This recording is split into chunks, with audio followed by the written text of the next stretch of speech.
Bienvenue à cet épisode numéro 3 du podcast Pivot. Mon nom est Jonathan Léveillé, président d'Open Mind Technologies. Le podcast Pivot est distribué à chaque semaine afin d'inspirer et d'éduquer les entrepreneurs ayant une idée de produit technologique innovante, communément appelée SaaS, application mobile ou web, et qui désirent maximiser leurs chances de succès dans l'aventure. Partageons à chaque semaine trucs, astuces, histoires à succès ainsi que des apprentissages d'échecs d'entrepreneurs de renom. Le podcast Pivot est une présentation de dev2ceo.com, filiale d'Open Mind Technologies. Dev2ceo aide exclusivement les entrepreneurs ambitieux qui désirent développer leurs idées technologiques afin d'en faire un succès d'envergure. Cette semaine, je discute avec mon bon ami Damien Berthollet de qu'est-ce que le fameux acronyme MVP veut dire et en quoi est-ce si important comme concept à maîtriser et à appliquer lors de développement d'une idée technologique. Nous vous invitons également à vous abonner et à activer les notifications sur votre plateforme de balado préférée afin d'être notifié à chaque semaine des nouveaux épisodes. Sur ce, bonne écoute! Damien Berthollet, aujourd'hui, on te reçoit dans le podcast Pivot. Un plaisir de te voir, Damien, aujourd'hui. Comment vas-tu? Ça va super bien, et toi? Ça va très bien. Damien étant un de nos chefs technologiques dans un de nos produits, celui berrycast.com, qui est un outil de screencasting ou un petit outil là, de vidéo communication. Quelques clics, on peut envoyer un message et en quelques clics, on peut y répondre. Damien est une sommité au niveau de l'expertise technique, mais également dans l'expertise de développement de produits. Et aujourd'hui, on va avoir le plaisir de parler MVP. Donc, on va regarder qu'est-ce qu'un MVP et en quoi ça peut être pratique ou utile dans le développement d'une idée technologique vers un succès commercial ou un produit à succès. Donc, je commencerai tout d'abord par la définition de Wikipédia de qu'est-ce qu'un MVP. MVP étant le Minimum Viable Product. Et selon Wikipédia, c'est la version d'un produit qui a juste assez de fonctionnalités pour être utilisable par des early customers en bon français, donc les premiers clients potentiels du produit, qui nous permet d'avoir un retour de commentaires pour une future version qui serait à ce moment-là une version utilisable un peu plus en grand public. Donc ça, c'est la fameuse définition de Wikipédia. Damien, de ton côté, ça serait quoi ta définition d'un MVP dans ton monde à toi? Eh bien, globalement, la version de Wikipédia est assez complète. Je rajouterais peut-être juste l'aspect de à quoi sert en bout de ligne. Oui, c'est pour avoir rapidement du feedback des utilisateurs, mais le but en arrière, c'est pouvoir valider le plus rapidement possible qu'on répond correctement aux besoins de nos utilisateurs. Parce qu'on va essayer de trouver une problématique et on va essayer de résoudre ça technologiquement avec quelque chose. Et on va essayer le plus rapidement possible de savoir est-ce que l'idée qu'on avait de notre solution vient répondre vraiment aux besoins de l'utilisateur et donc d'itérer rapidement. Que je rajouterai cette petite nuance-là avec la définition. Effectivement, et j'aime que tu apportes la notion de problématique et de solution, parce que c'est un petit peu ce qu'on essaie de faire avec un MVP, c'est si on a identifié une problématique, est-ce que ce qu'on a en tête, la solution, elle est viable ou elle est fonctionnelle ou elle répond à la problématique au bout de la ligne. Et il y a quand même un certain parcours à travers tout ça, on a découvert peut-être un problème ou on a une idée et on l'amène jusqu'à succès. Damien, je serais intéressé à t'entendre parler. Quelles sont ces différentes étapes-là de vie, d'un développement d'un produit? Parce que le MVP lui-même est en une section de cette vie-là du produit. Donc, en clair, Damien, c'est quoi les différentes étapes là, de vie d'un produit qu'on développe, de l'idée jusqu'à une commercialisation à succès? Effectivement, il y a plein d'étapes. Le MVP est juste un petit bout là-dedans. Après, j'aurais tendance à dire que tous les produits sont quand même différents et chacun a sa petite histoire personnelle. Et que c'est juste dans la théorie, en fait, une suite d'étapes à suivre après. Il y a des produits à succès qui n'ont pas du tout suivi ces étapes-là en finale. Mais donc dans la théorie, on va commencer par un problème qu'on aperçoit et faire une étude de marché reliée à ce problème-là pour valider en fait que notre problème existe et qu'il y a suffisamment de gens qui ont ce problème-là aussi. Parce que c'est bien beau d'avoir trouvé un problème extrêmement qui peine extrêmement certaines personnes, mais qu'il y en a 10 sur les 7 ou 8 milliards d'habitants qu'on est. Il n'y a pas forcément un business model qui est relié à ça. À moins que ces 10 personnes-là, ce soient des milliardaires aussi. Donc, il y a tout un contexte aussi à avoir autour de ça. Donc, l'étude de marché, première étape. La deuxième étape, si on a des incertitudes technologiques, Et en fait, la deuxième étape, c'est à partir du moment-là, on veut aller dans le développement, et si on a des incertitudes technologiques, on va venir faire une étape intermédiaire qui est un prototypage, juste pour aller voir toutes ces incertitudes-là, est-ce qu'on est capable d'aller les résoudre avec la technologie au jour d'aujourd'hui. Et donc c'est une étape qui est assez rapide, dépendant du projet, elle peut s'étaler sur quelques semaines, quelques mois, mais habituellement ça va être aux alentours de plus une semaine ou deux dans la plupart des projets. Si on va dans l'intelligence artificielle, peut-être que on a peut-être plus d'incertitudes à ce niveau-là, mais globalement c'est ça. Et une fois qu'on a déterminé donc qu'on est capable de faire notre solution à notre problématique technologiquement, on va construire le MVP. Donc le MVP, comme la définition le dit, c'est la plus petite version possible qu'on peut faire, qui va aller répondre à ce qu'on appelle le main path. C'est le core path, c'est par exemple dans le cas, par exemple, si je fais une parenthèse avec Bericast, ou enfin un outil d'enregistrement, le main path, c'est faire un enregistrement, pouvoir le partager. Tout le reste qu'il y a autour, avoir des commentaires, avoir un beau design, avoir des annotations, avoir même pouvoir créer un compte, etc. C'est pas essentiel dans un MVP. On veut vraiment y aller le plus basic possible de qu'est-ce qu'on peut faire. Grâce à ça, on va avoir la feedback loop qui va s'entraîner avec nos utilisateurs, nos premiers utilisateurs, pour venir affiner le produit, pour mieux comprendre si on répond correctement aux besoins, et est-ce qu'on est capable de sentir qu'on a un product market fit, donc est-ce que notre produit répond à un marché, à une problématique sur le marché. Et après ça, on a la phase qui est plus de produit de commercialisation, qui va être de est-ce qu'on est capable de trouver un moyen de vendre, de propager ce produit-là dans notre marché de façon efficace. Après, il y a bien sûr, sans aller plus dans le détail des restes, mais les phases où on va essayer de chercher si on a un modèle économique qui est viable dans ce marché-là aussi. Et après, il y a toutes les étapes de scale qui sont encore des choses complètement différentes. Ouais. Bien intéressant. Donc, on a étude de marché, prototype, le fameux MVP, le produit commercial. Et c'est ce qui est spécial un petit peu, Damien, puis comme ça abordait un petit peu le sujet, c'est que chaque étape peut être faite différemment. Des fois, une étape peut être en parallèle de l'autre. Des fois, les étapes peuvent être légèrement inversées aussi. Donc, c'est toujours aussi de regarder à quel endroit on peut venir valider le modèle économique de cette solution-là à un problème donné, parce que c'est vraiment le grand enjeu souvent là, dans le développement de produits, c'est est-ce qu'on est capable de générer des dollars là-dedans qui est assez élevé après ça pour aller chercher ce marché-là du côté marketing. Là. Mais si on se concentre aujourd'hui vraiment sur le minimum viable product, quelle image qu'on pourrait donner, quelle analogie on pourrait donner là, aux gens qui nous écoutent aujourd'hui là, sur quel serait un MVP? Là? Il y a une image qui circule beaucoup et qui fait vraiment tout son sens par rapport à MVP. C'est que il y a deux façons, par exemple, d'arriver à une voiture.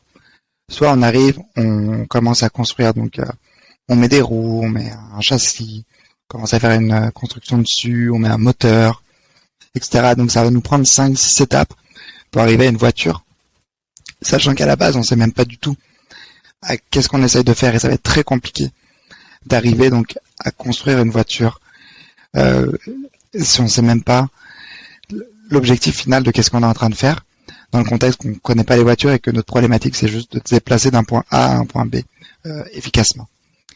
Alors que dans le contexte du MVP, la voiture serait créée en mettant, qu'est-ce qu'on peut faire? On peut mettre 4 roues avec une planche, donc on va faire un skateboard. Puis après ça, ok, mais ça c'est pas pratique parce que on n'est pas capable de se tenir, on va rajouter un bâton dessus, ça fait une trottinette, et etc. Et on va itérer dessus, après on va faire un vélo, pour finalement se rendre compte que c'est la voiture qu'on va devoir faire, mais à chaque étape, on va avoir quelque chose de fonctionnel, qui va répondre aux besoins, et on va juste faire quelque chose à chaque itération qui répond encore mieux aux besoins. Et c'est très, très, très intéressant dans cet exemple-là, parce que ça se peut que la solution, au final, ça soit pas de développer une voiture, ça se peut que le client ait le budget et une envie d'une trottinette au bout de la ligne. Et en le faisant de manière itérative comme ça, on est capable de voir là, où se situe, en bon français, le willingness to pay du client. Est-ce qu'on doit se rendre jusqu'à une Formule 1 peut-être? Mais est-ce qu'on pourrait arrêter à l'étape du vélo à ce moment-là et le produit répondrait bien à un marché donné, à un coût et un revenu donné qui ferait du sens au bout de la ligne. C'est un très bon exemple imagé parce que la problématique, c'est de se rendre du point A au point B et on peut le faire de manière très itérative. Et le MVP, à ce moment-là, serait les premières étapes de développement de tout ça. Exactement. Est-ce que tu aurais des exemples, Damien, de MVP, mais de solutions technologiques là, qu'on voit aujourd'hui dans le marché, que les gens pourraient se rapporter un petit peu à ça de manière imagée, là? Oui, on pourrait prendre l'exemple de Airbnb, par exemple, qui, si je dis pas de bêtises, quand ils ont commencé, en fait, remettons-nous à la place de Airbnb. Eux, ils ont leur vision de qu'est-ce que c'est au jour d'aujourd'hui, plus ou moins, et ils font comment on va aller valider ça, comment on peut faire un MVP de ça. Et là, c'est comme, ok, on va aller trouver 100 personnes, puis là, les mettre, c'est trop compliqué. Ils sont allés à une version beaucoup plus simple, ils ont mis tout simplement leur propre appartement en location. Ils ont fait un site vraiment basique pour expliquer qu'ils mettaient leur appartement en location, etc. Ils ont fait un peu de marketing pour justement de visibilité, en fait, pour avoir un peu de visibilité, etc. Et ça leur a permis déjà d'avoir des invités qui venaient réserver leur appartement et donc de commencer à prouver en fait leur product market fit. Et ensuite, ils ont pu aller aux étapes d'après, etc., etc. Donc, ils ont réussi à tester leur idée avec le minimum de coûts possible pour voir s'il y avait vraiment un marché, des gens qui sont vraiment intéressés à payer au bout de la ligne. Donc, ils ont développé peu de fonctionnalités que la plateforme d'aujourd'hui a, mais ça permettait de quand même faire le parcours principal que Damien nous parlait tantôt, le core path ou le main path, dans l'expérience du client. Donc, vraiment intéressant. Un autre exemple qu'on pourrait donner d'MVP et qui est assez hallucinante, c'est l'histoire de Zappos. Zappos.com étant un site de vente de souliers en ligne, ils ont vendu leur site à Amazon pour de mémoire plus d'1 milliard de dollars. Il y a quand même de ça très longtemps. Et le MVP original de Zappos, c'était très simple. C'est quelqu'un qui avait fait juste un petit site web en ligne, qui avait pris des photos de souliers dans des magasins réels. Il avait mis ses photos en ligne et il faisait semblant que c'était un commerce électronique avec toutes les fonctionnalités en arrière pour livrer. Et quand les gens décidaient d'acheter ou de signifier qu'ils voulaient acheter un des modèles qui était pris en photo, des photos, on se rappelle, venaient de magasins réels, là, mais la personne partait, allait acheter le soulier dans le magasin, le ramenait à la maison, le mettait dans la boîte et l'envoyait. Donc, il n'y avait pratiquement pas de fonctionnalité de commerce électronique réel en arrière. Il n'y avait pas vraiment un réel inventaire. Il n'y avait rien de ça.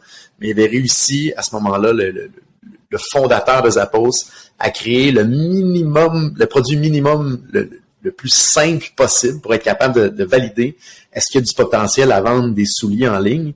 Alors qu'on se rappelle, à l'époque, il y a 10, 12 ans, même peut-être 15 ans, je pense, de ça, Zappos, c'était pratiquement inimaginable de dire qu'on pouvait acheter des items qui avaient des grandeurs variables en ligne, donc du linge, des souliers, des choses comme ça. C'était très, très, très, très peu courant. Les gens avaient trop peur que ça arrive à la maison et que ça soit pas réellement ce qu'il y avait sur la photo ou les bonnes grandeurs. Donc, ils ont été vraiment un grand précurseur du MVP du commerce électronique en faisant ça.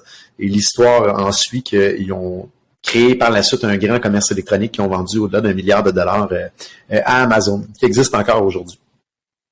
Damien, je pense qu'on a peut-être des exemples d'MVP qu'on a fait dans nos produits que tu pourrais transmettre à l'auditoire aujourd'hui. Oui, d'ailleurs, on a quelques leçons apprises par rapport à ça. On avait commencé il y a quelques années à développer Dress-You.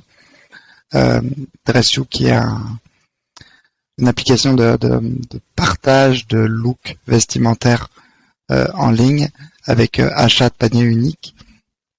Et donc on avait commencé le projet et dans ce projet-là, spécifiquement, le MVP était beaucoup trop étoffé. On avait beaucoup trop de fonctionnalités.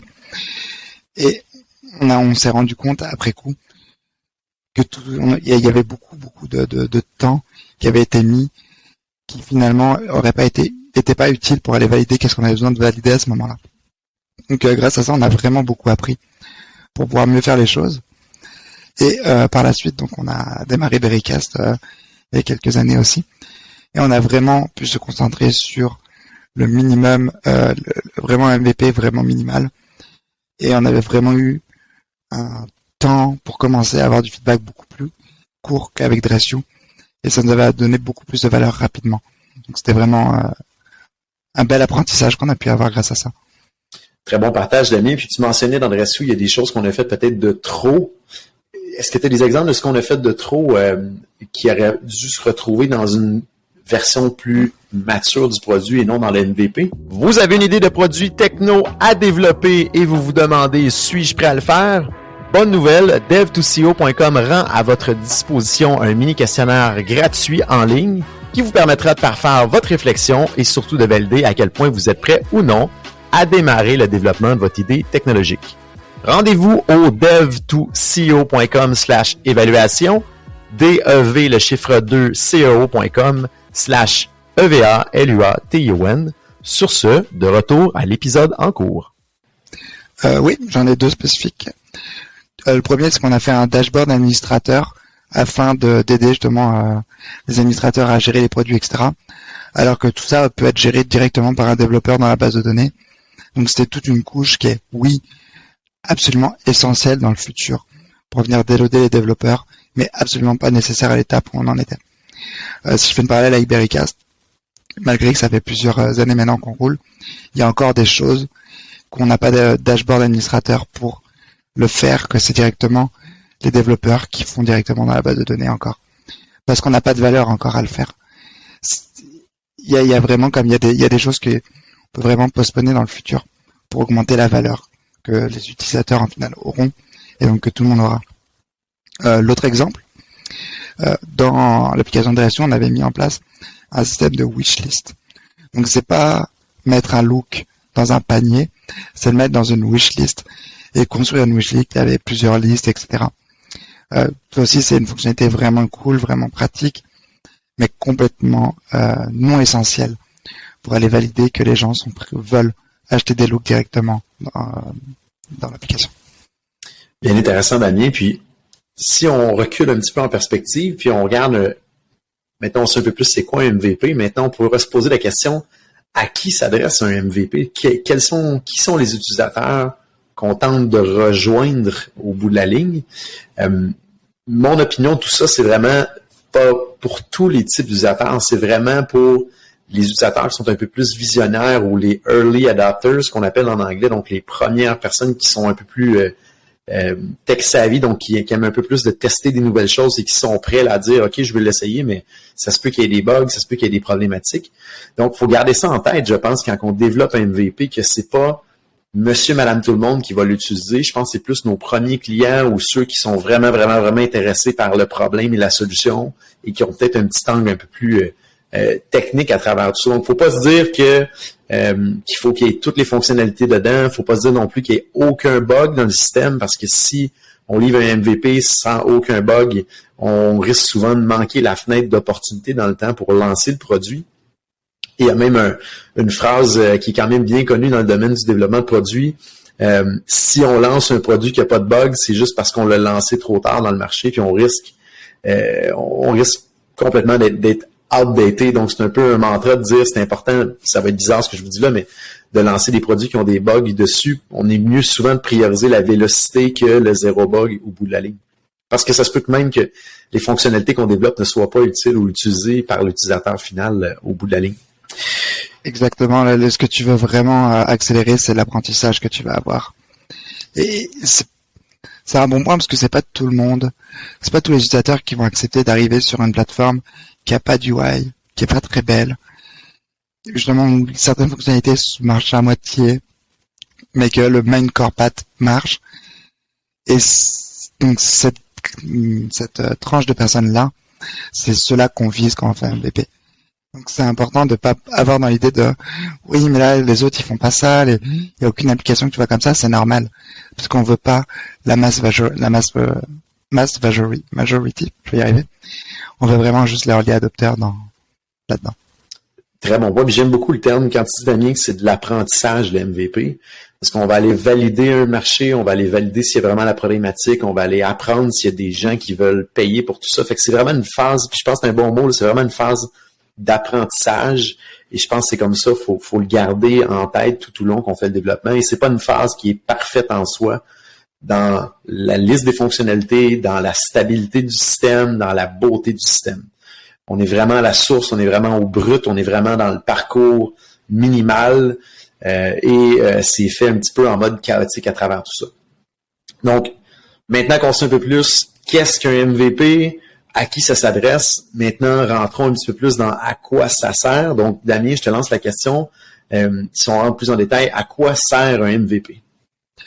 On a quand même élaboré beaucoup de points là-dedans, mais si on peut les réénumérer, ça va aider donc à tester une hypothèse qu'on a de solution sur une problématique. Et ça, on peut le faire de plein de façons, mais donc le MVP sert à ça. Mais la particularité du MVP, c'est que ça va accélérer l'apprentissage pour vérifier, pour valider rapidement si notre solution répond à la problématique, et ce qui va engendrer une réduction des coûts en général, parce qu'on va avoir beaucoup moins d'heures de développement en général. Donc ça vient vraiment diminuer drastiquement entre faire MVP et pas en faire un. Les utilisateurs auront le produit beaucoup plus rapidement dans les mains. Donc dans la même idée, si on a un système payant là-dedans, on aura des revenus beaucoup plus rapidement aussi. Ça va nous aider aussi en itérant vite à potentiellement trouver des choses d'autres produits qu'on n'avait pas pensé. Parce que on fait une solution pour répondre à une problématique, mais peut-être qu'on va se rendre compte qu'on répond à d'autres problématiques en même temps. Et plus on fait ça rapidement, plus on va se rendre compte qu'il y a peut-être d'autres problèmes dans le marché qu'on répond. Et ça pourrait nous aider justement à créer d'autres produits grâce à ça aussi. Donc, tout joue dans la vélocité en final. Très intéressant. Puis tu mentionnes également, ça nous permet des fois de trouver d'autres idées. Je rappelle le nom du podcast qui est le podcast pivot. Donc, le MVP nous sert souvent à faire des pivots pour se rendre à quelque chose qui est économiquement viable, qui a un product market fit. D'ailleurs, on a un épisode sur le product market fit qu'on vous invite à écouter. Et il y a des bons exemples de ça, de MVP qui ont été faits, qui ont abouti sur des pivots. Entre autres, je pense à la compagnie Slack qui vaut des milliards maintenant aujourd'hui. Slack étant une plateforme de communication, une des premières plateformes de communication complète pour les échanges en entreprise. Par la suite, il y a d'autres plateformes comme Teams de ce monde au niveau de Microsoft qui ont attaqué le marché. Mais Slack, à la base, n'était pas une plateforme de communication. Slack et la compagnie derrière Slack était une compagnie de jeux vidéo. Et après un échec d'un jeu qui a été lancé, ils étaient au bord du gouffre et ils se sont rendus compte en développant les MVP des différents jeux qu'ils voulaient amener au marché que la plateforme de communication qu'ils avaient développée sur mesure à l'interne pour eux semblait répondre à un besoin que probablement des gens voulaient payer. Ils ont pivoté à ce moment-là là-dessus pour en faire un MVP pour tester dans d'autres entreprises et ça l'a carrément décollé par la suite. Donc, souvent, un MVP peut nous permettre indirectement ou directement de trouver des bonnes idées pour en faire un modèle économique viable et commercialement exploitable par la suite. Donc, bien intéressant. Damien, c'est quoi les erreurs, selon toi, à éviter quand on fait un MVP, puis il y en a beaucoup, mais quelles sont les plus importantes, selon toi? Premièrement, c'est vouloir avoir trop de fonctionnalités dès le début. Je dirais que c'est une erreur humaine de toujours vouloir se dire oui, mais les gens, s'ils ont pas ça, s'ils ont pas ça, s'ils ont pas ça. Maintenant, il faut vraiment se concentrer juste sur le core path et tout enlever le reste. Tu disais tantôt, si on n'a pas de bug, c'est qu'on a lancé trop tard. Mais d'un point de vue plus général, si on est satisfait de notre produit quand on le lance, c'est qu'on l'a lancé trop tard. C'est contre-intuitif, mais il faut vraiment y aller au strict minimum du core path. Donc, éviter d'avoir trop de fonctionnalités. D'un point de vue plus technique, j'irais aussi à trop vouloir penser l'architecture et ne pas la penser du tout. Si on la pense pas du tout, dès qu'on va vouloir changer quelque chose, ça va prendre plus de temps. Donc c'est important de quand même avoir un certain thinking, de rendre les choses le plus possible modulables dans notre code. Mais trop vouloir la penser, ça va vraiment venir nous ralentir parce qu'on va passer beaucoup trop de temps à faire des choses qui n'apporteront pas de valeur et à pas itérer vite. Donc il faut trouver la bonne balance là-dedans et c'est vraiment quelque chose de pas évident en final.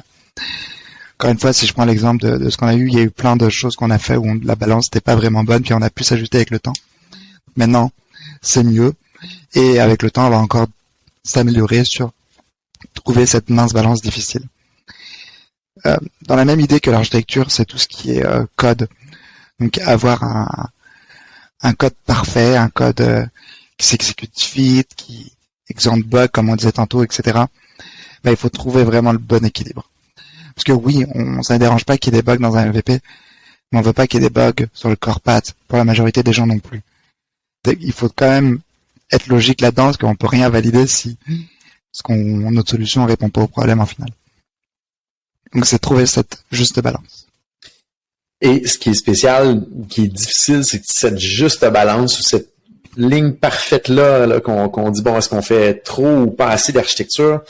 C'est une ligne invisible qui est différente dans les yeux de chacun ou dans tous les membres de l'équipe et dans les yeux du client également aussi. Donc, c'est une ligne imaginaire qu'il faut tracer et suivre en tant qu'équipe qui est interprétée par tout le monde de manière différente. Donc, si on résume, on peut vouloir inclure trop de fonctionnalités. C'est souvent le problème. Le running gag est souvent qu'on est à une fonctionnalité près de connaître un grand succès, mais la réalité, c'est que c'est jamais vrai. C'est jamais la prochaine fonctionnalité qui va donner vraiment la croissance qu'on pense qu'on devrait avoir dans le produit. C'est plus souvent une problématique de marketing. Deuxièmement, vouloir trop préparer l'architecture ou à l'inverse, ne pas en faire assez également aussi. Donc, trouver cette bonne balance-là qui est un peu imaginaire, mais vient avec le fait de ne pas vouloir trop préparer l'architecture. Vient avec ça le fait d'être capable d'accepter qu'on va refaire parfois 2 fois la même chose ou le même élément. Parce qu'il faut, à ce moment-là, bouger l'architecture, donc défaire des choses qu'on a fait pour la refaire et ça fait partie du processus. Et le troisième élément, c'est de ne pas chercher à avoir un code qui est parfait, mais plutôt prioriser une grande vélocité de développement, encore là, pour faire bénéficier l'apprentissage qu'on va aller chercher au final. Qui est pas mal les trois grandes catégories d'erreurs à tenter d'éviter, mais que, et c'est le running gag tout le temps d'une équipe à l'autre, on tombe tous un ou l'autre à un moment donné dans un de ces 3 pièges-là dans le développement de produits. Et des fois, on pense qu'on n'est pas dans ce piège-là, on s'en rend compte 3 ou 6 mois plus tard, on dit, mon Dieu, on vient encore de mettre le pied dans le même plat, malheureusement, puis il faut essayer de bouger le plus rapidement possible. S'il y a quelque chose que je peux rajouter par rapport à l'architecture, un moyen de, je pense, vraiment diminuer le problème de pas en faire assez ou de trop vouloir en faire, c'est de vraiment inclure les développeurs. Au début, de toute façon, dans un MVP, il y a 1, 2 développeurs, 3 max. C'est vraiment essayer de les inclure le plus possible dans les réflexions stratégiques pour qu'ils sachent où c'est qu'on s'en va. Il y a 95% de chances que là où on pense où on s'en va, dans un projet où on va, c'est complètement différent. Mais c'est pas grave, ça va vraiment aider à bien préparer les choses et à mieux doser. Donc vraiment, transmettre l'information stratégique à tout le monde, ça permet d'aligner tout le monde et ça permet de mieux balancer ça. Bien intéressant, Damien. Maintenant, on parle des risques, parce que oui, il y a quand même beaucoup d'avantages à faire un MVP, mais il y a quand même des risques derrière tout ça d'en faire un. Damien, veux-tu nous partager quelques risques qui peuvent être quand même assez importants là, de faire un MVP? Oui, je dirais le brand reputation, donc la réputation de marque qu'on va construire avec le temps. Donc, ça a 2 aspects là. On va faire un produit qui nous satisfera pas et qui sera pas à la hauteur de ce qu'on voudrait donner. Donc on peut donner l'image que pour les premiers utilisateurs qui vont voir notre plateforme, que c'est pas vraiment à la hauteur et qu'ils voudront pas revenir, ils vont avoir une mauvaise réputation. Donc c'est un risque qui peut être associé. De ma façon de voir les choses, il est très limité parce que le produit va pas non plus être visible à la grande majorité des gens. Ça va juste être quelques personnes qui vont le voir, mais ça reste que c'est quelque chose qui peut être là, surtout si le produit et c'est un beau problème, explose rapidement et qu'il est vu rapidement par beaucoup de personnes. Autre point que je verrais dans les risques, c'est que ça pourrait donner l'idée à un compétiteur de reprendre notre solution à la problématique qu'on essaie de résoudre, et un compétiteur qui a beaucoup plus d'argent et qui serait capable d'aller beaucoup plus vite et surtout d'aller atteindre le marché beaucoup plus facilement que nous. Donc, 2 risques quand même qui peuvent être dans les projets qu'on développe au niveau des MVP, mais selon mon opinion, moi, c'est des risques qui en vaut grandement la chandelle versus les bienfaits de faire un MVP, puis ça fait partie, je pense, de tout développement de produit. C'est beaucoup plus une partie de quand on l'amène dans les mains du client qui peut avoir un risque ou un problème, mais généralement, le gain est plus grand que le risque. Donc, de mon côté, puis j'imagine, Damien, ça va être la même chose. Est-ce qu'on fait un MVP ou pas dans les différents produits qu'on veut développer? Je pense que c'est carrément, c'est même pas une question, c'est un no-brainer, Damien, dans le fond, de dire on développe un MVP. C'est ton opinion, j'imagine aussi? Oui, selon moi, il y a beaucoup plus de positifs que de négatifs à le faire. On partage la même opinion. On parle MVP, mais il existe d'autres acronymes ou d'autres types de phases de produits autres que celles qu'on vient de vous identifier.